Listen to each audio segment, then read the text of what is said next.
พี่น้องขอบคุณประมาณน้ำใจน้ำเด้อขอบคุณการต้อนรับอย่างอบอุ่นจากพี่น้องเฮาสู้ผู้ทุกคนกันแล้วกันนะคะ30 กว่าปีสาวน้อยเพชรแพงได้ยืนยันรับใจพี่น้องด้วยเอกลักษณ์ของหมอลำเพลินโดยคุณหมอสงกรานต์ ณ วงศาคุณแม่สุภาพ ณ วงศาได้อนุรักษ์วัฒนธรรมหมอลำเพลินไปเมื่อนี้สาวน้อยเพชรแพงได้นำเอกลักษณ์ของหมอลำเพลินมาฝากพี่น้องชาวอำเภอเมืองจังหวัดนครราชสีมาอีกเดือนหนึ่งนะคะฝากในเด้อพี่น้องเฮาสู่ผู้ทุกคนพี่น้องแฟนคลับไกลๆทุกหม่อมทุกวันมาตุ้มมาพบกันอยู่บ่นี้วันนี้เฮามาช่วยกันอนุรักษ์วัฒนธรรมหมอลำเพลินไปพร้อมๆกันเด้อพี่น้องเด้อ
คือเสน่ห์ของลำเพลิน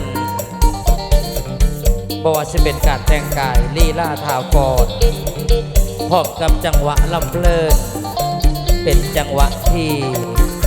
เราใจคือจะข้ามบนว่าฟังลำเพลินแล้วมันสะเวิร์นหัวใจ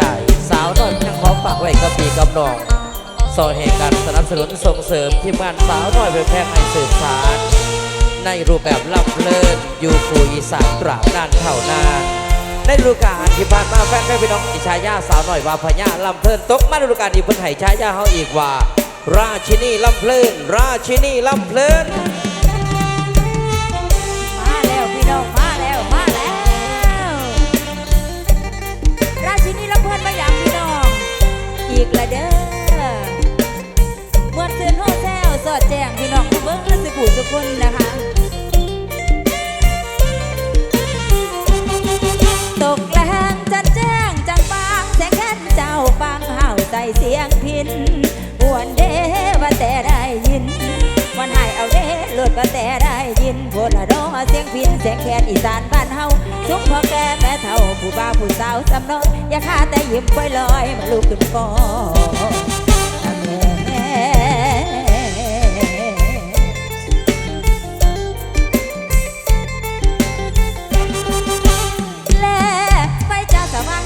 สิว่าลูกมาแอนฟอนอยู่ย้อนใจแค่น้อยอ่อนแอนน้อยอ่อนแอนสิออกทางลำเพลินในพ่อพระดงเส้นผิดคิดจากงานที่นี่ฟอนโยกยังย้อนลีลาจะออกทางโยกยังย้อนลีลาจะออกทางมาให้สมบัติแบนมันอือป่ามาลงแล้ว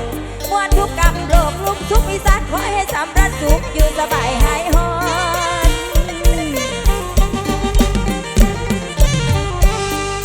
อ่อนคำเบาบานเมื่อจีตกมาในเมื่อนี้เป็นราชินีลำเรือนพี่น้องเอ๋ยยาสิมัวเหมือนลาอดสายเงียนปีตะคาจะฝากออกชามาห่างเหินมาเด้อมาลุกขึ้นก่อนจักหน่อย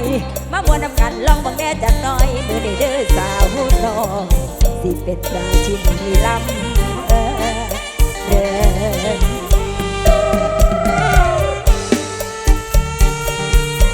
และพอแต่เปิดผ้ามัดกังจ้าสว่างไฟแสงสี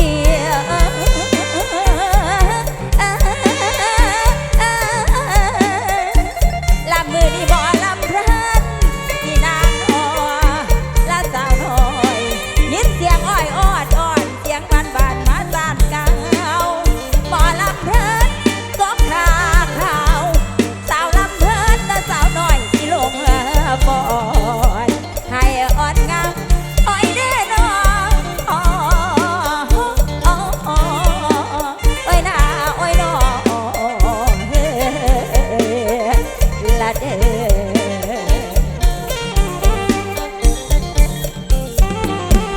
พอดยามเขาแรงแสงไฟแต่แยงสว่างในตาจากหนุ่มสาวท้องนาตกแดงที่ท่าขึ้นมาถึงเวทีมาเป็นสาวแอวอ่อนก่อนเด็กคนสวรรค์กลางไฟแสงสีกลอมฉลองเด็กกันหัวสกัดมือดีมาเป็นราชินีลำเพลินเอาเสียงจุ่มเตือนในคือจังเสียงเกินวันอยู่บ่หายปากลอยลงไปห้อยใจสุคนสุดท้ายวันหายเอาเด้หีดห้องของเก่าบุญเท่าบูหานเสพกันตลอดให้มวนยินกินย่องเสือลุงเสือหลานมหรสพชีวิตชาวอีสานเมื่อดีสาวน้อยที่เสินทานลุกขึ้นมาพรกับราชินีลำเรือนวันเพิ่นเอิญเสียงจากหมอลำเพิ่นสาวน้อยคนเก่าเมื่อนี้เอาเสียงรับอ่อนๆมาวันอันนี้ตื่นสมให้จังอกหอมมวนเจ้าเธอบินเย็นได้ให้หวนหวนเบาว่ามีเร็วเสียงเจ้าแซวมรดกบุญบานมาซอยกันจุดสารถนอมไปเด้อพี่นี่ลำเพิ่นราชินีสาวน้อยเพชรบันแพงเงินล้านมาวันอันนี้เพิ่นให้สะเทินสถานทั่วเมืองอีสานให้สะเทินสถานทั่วเมืองอีสานสุดบนกลางและลำเพิ่นราชินีเงินสาวน้อยเพชรบ้านแพงที่เอาลำเรือนมาเชิญทาน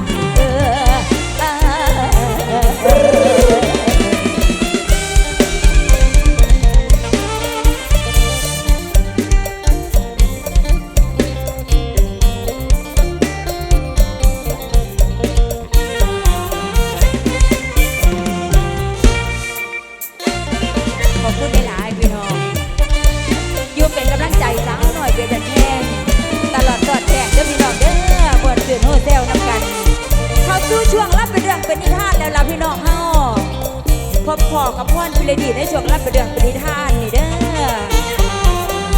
ขอบคุณหลายๆพี่น้องบวชตื่นโฮเซลเด้อสวัสดีค่ะ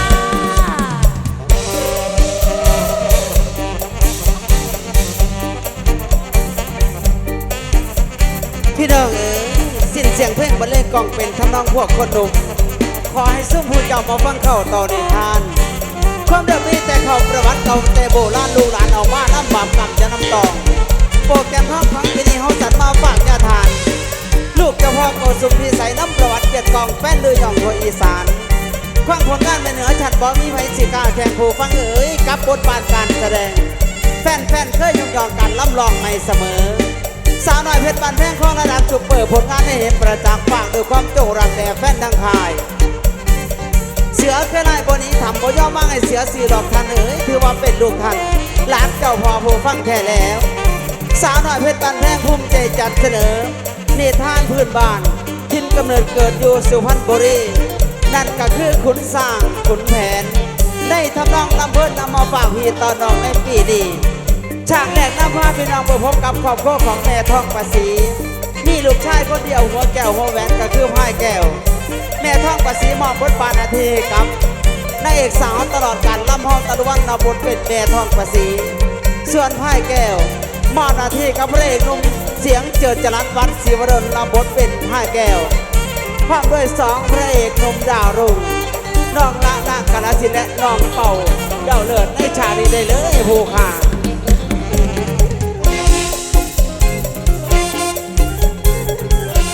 สวัสดีครับ มาแล้วมาแล้วมาแล้วมวนอย่างเดียววันนี้พี่น้อง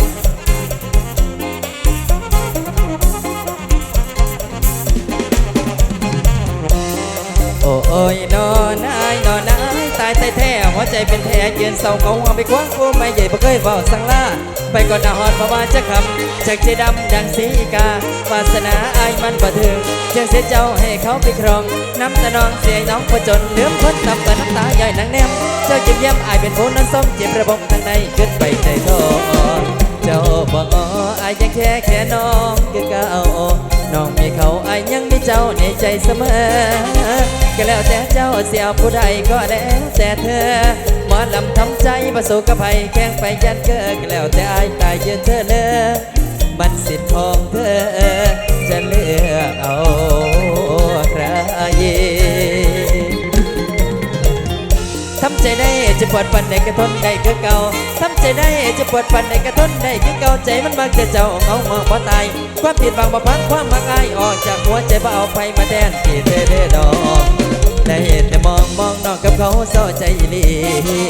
ด้วยความยินดีไม่มีเหตุผลของคนผิดหวัง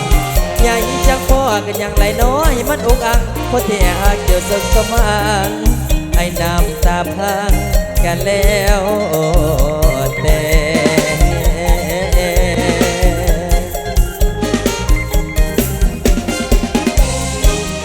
เป็นคนแพ้อยู่ตามประสาหากินเศร้าคำเป็นคนแพ้อยู่ตามประสาหากินเศร้าคำเสียงล่ำเกียดแก่นแทนนำลำคอย้ำขึ้นพ่อก็เป็นคนมาต่ำกันเลยแต่เธอได้คำจะจับมันไป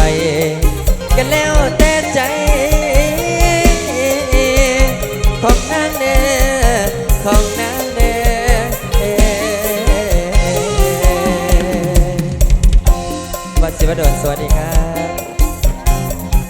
ลำเผาตัวล้วนสวัสดีค่ะ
เจ้าพี่น้องเจ้า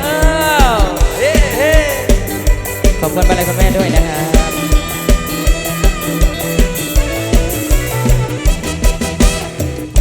หัวใจที่มันพังยับกลับมาซ่อมให้ดีขึ้นใหม่เอาเสียงลำปลอบกำลังใจลบคนใจร้ายออกจากความจำล้างคนใจดำออกจากหัวใจเอาละฮันนี่เป็นคนใหม่ไม่กระไม่แล้วใช่แผ่วบ่มีก็จากนี้มีแต่ความสุขอันความทุกข์อันต้องเอามาเอามาไกลบ่เอามาไกลแล้วเอาไว้แต่ใจมักมวนฉันเขาต้องกันแล้วมาก่อนใส่กันนี้จบแบบมันให้นานสะเทือนเต็มที่เลยเพื่อนบ่ต้องแค่ไปดอกใครบ่เคยถูกนอกบ่หูจักดอกว่าจำจอกสำนายใส่มันเลิกเอาลุยมันเลิกขอโทษถ้ามันบ่ถือตาพายยิ่งเสียงลำยาวคนเอ๋ยยาวเข้าไปบ่ต้องไปอ้อมยิงจังหวะซ้อมใจเป็นแบบโซตาใส่กับเสียงปิ่นโซโล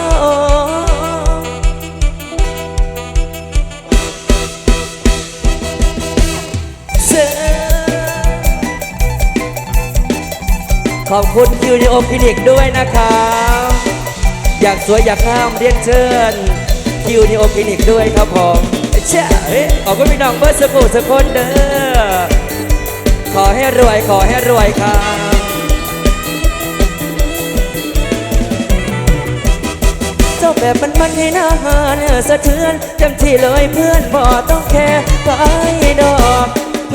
บ่เคยถูกนอกบ่หูจะดอกว่าจำจอกสำนายใส่มันเลิกลุยมันเลิกขอโทษถ้ามันบ่ถือตาพายยิ่งเสียงลำยาวเหมือนเอ๋ยยาวเข้าไปบ่ต้องไปอ้อมเด้งจังหวะซ้อมใจเป็นแบบโซตายใส่กับเสียงพินโซโลชุบโตจากความเจ็บนานเมื่อชุบโตจากความเจ็บช้ำเมื่อสมวันเหนือที่บ้านนาเอาพอแห้งสูงเอาสกัดแน่เด้อพี่น้องพอรอยังเอิญกลับมาเดินบนเส้นทางสายเก่าขอเป็นดาวละให้ใจไทยบ้านขอเป็นดาวละขวัญใจไทยบ้านซ้อมเงือฟ้าอีกทีเพื่อมี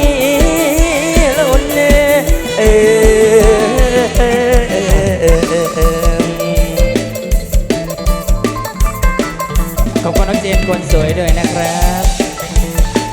รำเลยด้วยเด้อตบหอยเด้องวดต่อไปเฮ้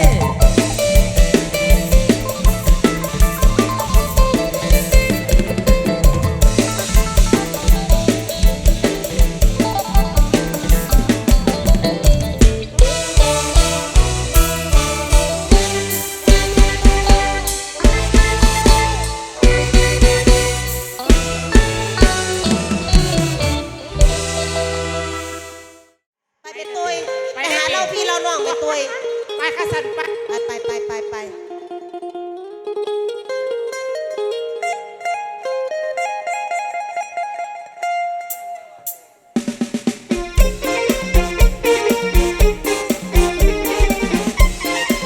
เอาที่สบายใจไปเลยเต่า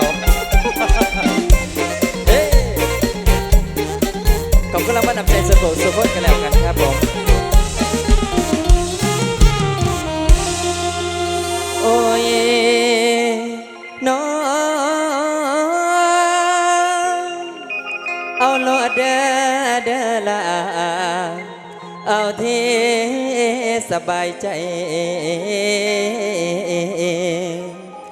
ขันสิไปน้ำเขาบ่ว่าหยังดอกทางอาย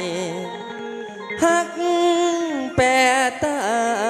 ยคิดน้ำเจ้าสิอดเอาดอกทางพี่คำ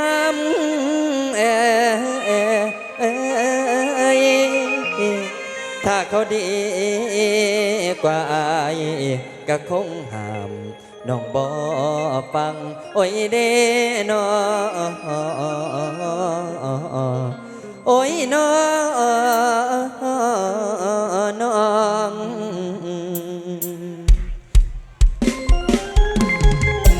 ขอบคุณครับ ลำเลยด้วยสวยๆกว่าเก่าเด้อขอบคุณครับผม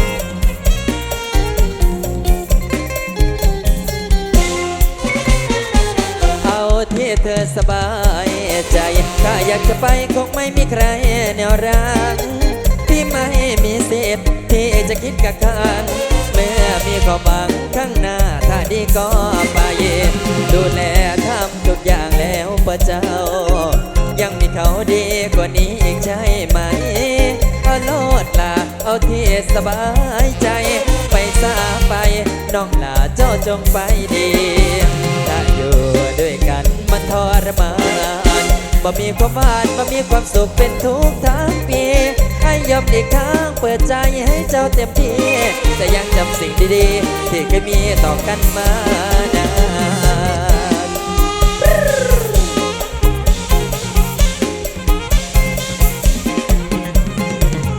บ่ต้องยานไปกวางทางดอกนาบ่ต้องยานไปกวางทางดอกนากันคิดว่าไปแล้วดีกว่านี้ทางไอ้กระทรวงใจบ่อยากให้ทนโยมเป็นทุกข์ถ้าจะมีความสุขประมาณเลยทางอายเมื่ออยู่แล้วมันเป็นทุกข์ใจอยู่ไปก็ไม่มีความหมายความรู้สึกพี่เองก็อายแสนอาย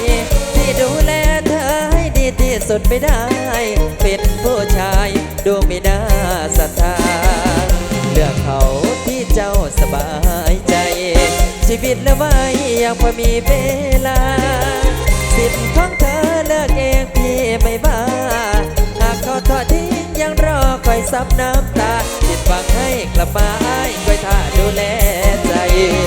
รับได้กับสิ่งที่เธอทำความเจ็บช้ำมีบ้างไม่เป็นไรถึงเธอจะอยู่เคียงคู่กับใครยังให้อภัยเจ็บเพียงใดสิอดทนเอาแนวใดมันสุขใจเจ้าแนวใดละมันสุขใจเจ้าเมื่อเห็นเขาสีดีก็พี่สีดีก็พี่และสีดีก็พี่พักสุดที่พี่กับน้องบ่ได้บ่ได้เอาบ่ได้บ่ได้ไปเลยล่ะบ่มายังอย่าภาพความหลังไว้โดนต่างหน้าเอาที่เธอคิดว่าสบายใจเอาลงกันป่านแต่แม่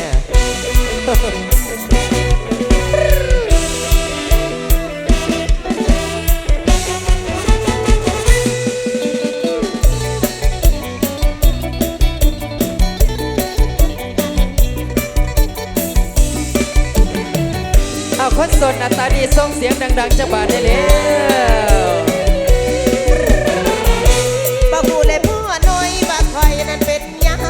เป็นคือสิคุ้มพังคือจังสิพอวันใจกะสั่นสะรัวปวดหัวใจยิ่งมันหวนฝันไปเฮ็ดจังใดล่ะผู้บ้าบ่ฮู้ว่าเป็นหยังคือจังบ่มีแฮงตกมายามมื้อแลงแข้งขามันปวดยาวผมตากับพ่อลงเป็นมงคือข้างเท้าส่งสิบ่เป็นก้าวบ่สุข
วัสดีพี่ตั้มตะก้องใส่ดองด้วยนะครับ ลาสิป่วยลาสิไข้สิไข้สิไข้อย่าทิ้งขึ้นมาบักใหญ่เฮ็ดจังไดก็จังสิเศร้าสิเศร้าสิเศร้าให้เบาละตาหุ่นจางชีวิตเป็นของน้องเอาก็สิปวดว่าอีดอกลาอยากไปหาหมอหมอลำละเพิ่นละมุยลำสิงสติงกินสูงหมอลำปัวกันเอาเตยมันเติมเที่ยวเติมของก็หึมบึ้มบึ้มซะซ้ำเอามาแล้วไปหาหมอเอามาแล้วไปหาหมอแล้วมาเล่าสู่เจ้าใส่ดอกลาอยากไปหาหมอตับหมอลำละเพิ่นละมุยลำสิงสติงกินสูงหมอลำปัวกันเอาเตยมันเติมของก็หึมบึ้มบึ้มซะซ้ำเอามาแล้วไปหาหมอเอามาแล้วไปหาหมอแล้วมาเล่าสู่เจ้าใส่ ก็บอลงในแม่ปานก็ได้ส่วนตัวน้องแก้มสีครับ เจ้าพี่น้องเจ้าขอบคุณพี่คิวด้วยนะครับ ผู้บ่าวขึ้นใหม่จีบสาวบ่ท่านเป็นเลิกเลี้ยงแลนเล่นเป็นหมูเด็กน้อยหมูลุ่นเดียวกันกับอายมันมีหน่อยผูกเซลกับเด็กน้อยว่าสามว่าสี่โรงเรียนว่าเคยขาดที่คร้านกระทบไปตัวผู้ว่าคอยปวดหัวมือนี้พอลาป่วยเด้อคุณครูเด้อ แต่ขึ้นม.2 โรงเรียนก็สาวหลายอยากจีบก็อยากอายย้อนมีแต่คนสาวว่าไอเหี่ยวเสื้อบอลว่าไอนอนเดินสายบอกมาก็อยากอายว่าไอใส่แพมเพิร์สจังแม่นเพิ่นคักคือบ่รู้ตัวค่อยแน่เดี๋ยวมีผู้สาวเพื่อนกันเดเล่ามากันน้องลาเดี๋ยวหัวสาคำเหมือนมากสัญญาหรอครับสัญญาใส่บ้านหรอครับจะใส่หรอครับจะใส่บ้านบนหรอครับเอาสันบอกมาเป็นแฟนน้ำไม้บอกเอาสันบอกมาเป็นแฟนน้ำไม้บอก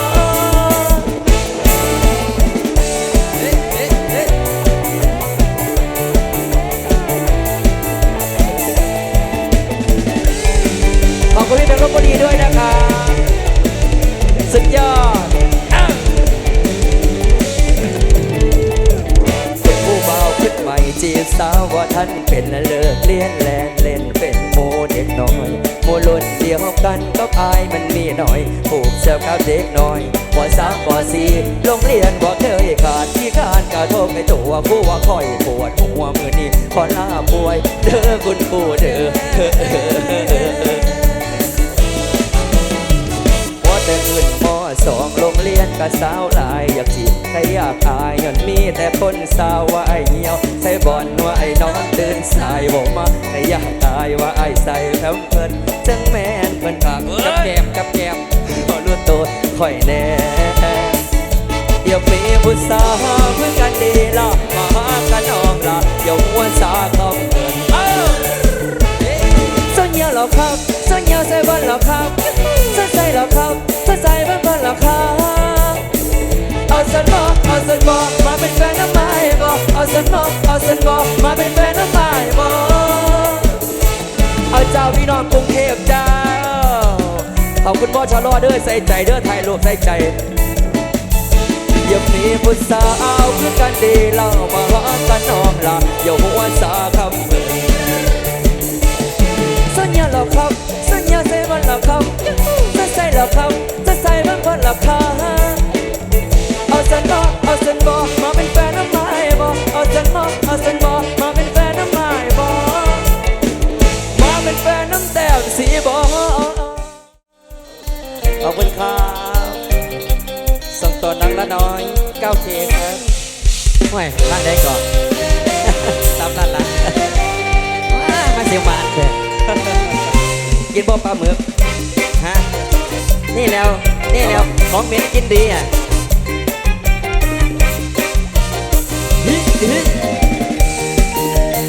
ไปอยู่ห้องกันยกมือแกแดอย่าเฝ้านอกหน้าตากล้อง